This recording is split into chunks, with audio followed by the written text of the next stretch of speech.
at American Top Team, Aventura, North Miami Beach, with the Technique of the Week. Estamos aquí en Aventura, en el Top Team de North Miami Beach, dándote la técnica de la semana. We're talking about the cross technique, and we're going to be using it now for self-defense. The right cross or left cross, or we call the cross or crossing punch. Why is it a crossing punch? How I can generate more power? How can I use this to get in shape for combat sports or self-defense? If the dominant hand or the powerful hand throws a punch and comes back. If I'm left-sided, my cross is my left. If I'm right-handed, my cross is my right. It turns your hips, and you're using the mechanics. It's also because it's a longer distance than your jab. You're using more distance, more speed, more power. But you can add different things to add power to your right cross, like stepping, like leverage through angles. For example, why is it called a right cross, and what is a right cross? Well, if you refer to geometry and science, the element of a cross means you have to have an angle. If you don't have an angle, it's parallel, it's not a cross. The moment you have an angle, you start crossing a line, and it becomes a cross, or starts dissecting or intercepting. So the right cross, a very important basic element of the right cross is that it's not just parallel, but you have to take a slight angle so it crosses the center line. And that's really where the name right cross comes from. So, for example, in shadow practice, or when you're practicing shadow practice, if you do the one, which is a jab, and the two, which is a right cross, like this, is just a parallel punch. You would have to take a little step, or the person would have to step, and you would have to cross or intersect the line of attack. So when I intercept or cross the line of attack, it becomes a cross. With the right hand dominant, it becomes a right cross. Left hand dominant becomes a left cross. So when I'm doing shadow practice, and shadow practice basically means to work your technique with good technique by yourself. I have a center line that I use leverage. And now, I'm going to have the center line and I'm going to step. So I'm using this power, the leverage of the angle, the turning of the hip, and the stepping.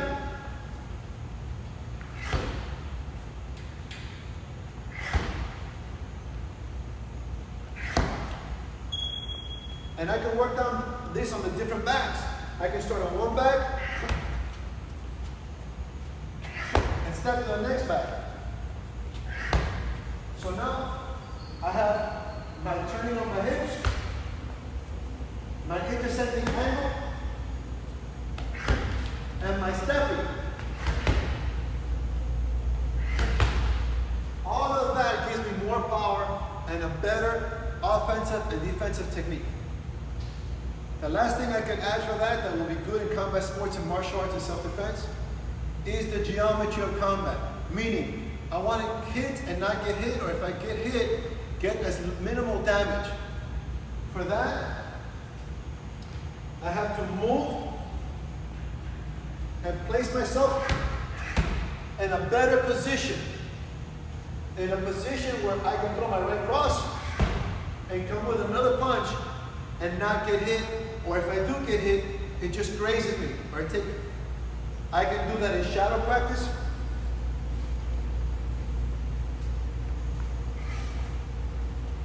I can do that on the back.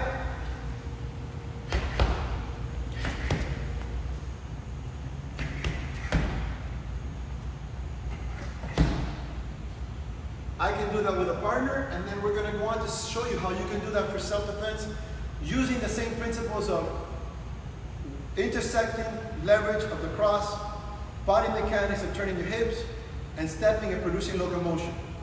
This is the technique of combat. Again, Mr. Camino, hands up. He's facing me.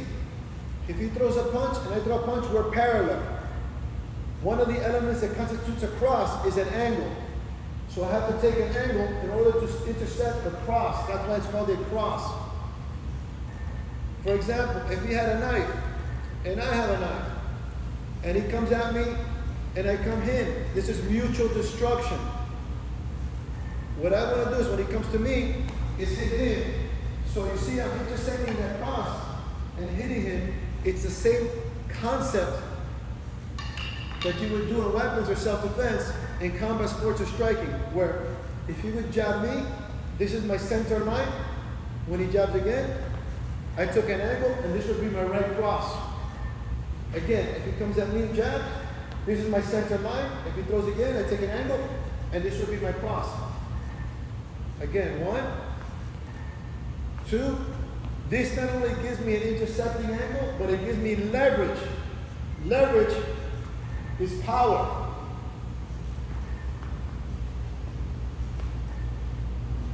So I'm getting power through leverage.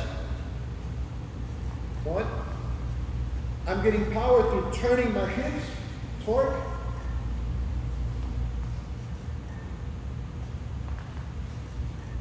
And then third of all, I'm going to get power by stepping.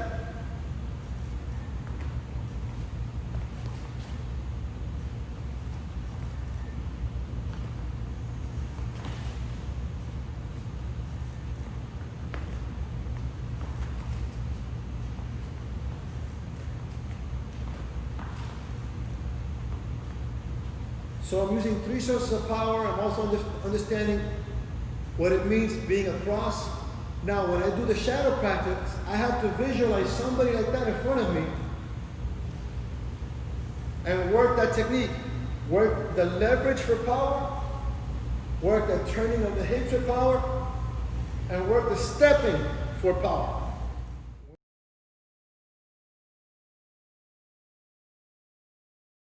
Okay, so for example, if I'm getting in or out of my car, if I just turn and I face the person, I will be parallel to that strike. So what I want to do first is take a little angle and I intercept that line. That's why it's a cross, and I'm losing leverage as power. It doesn't matter to which side I turn, dominant left or dominant right. Also, if I add the part of the movement or the motion of my hips,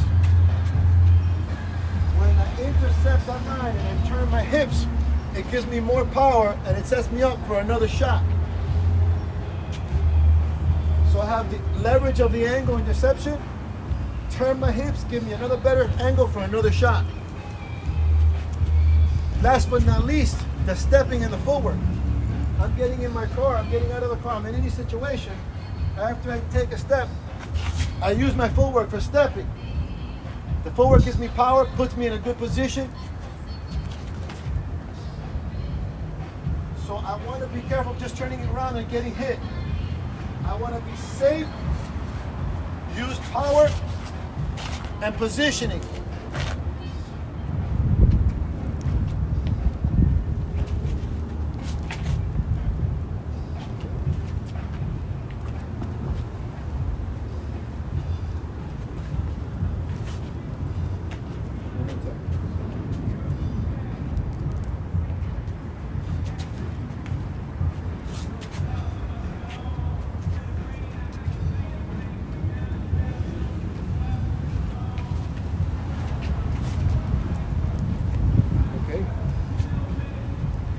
Now you're going to grab me one hand, hold the knife to me.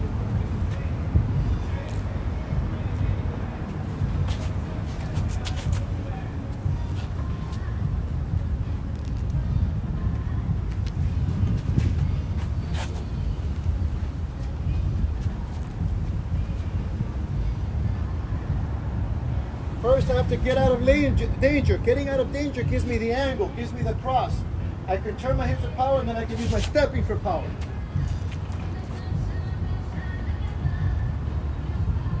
Be safe, hit with power, and move.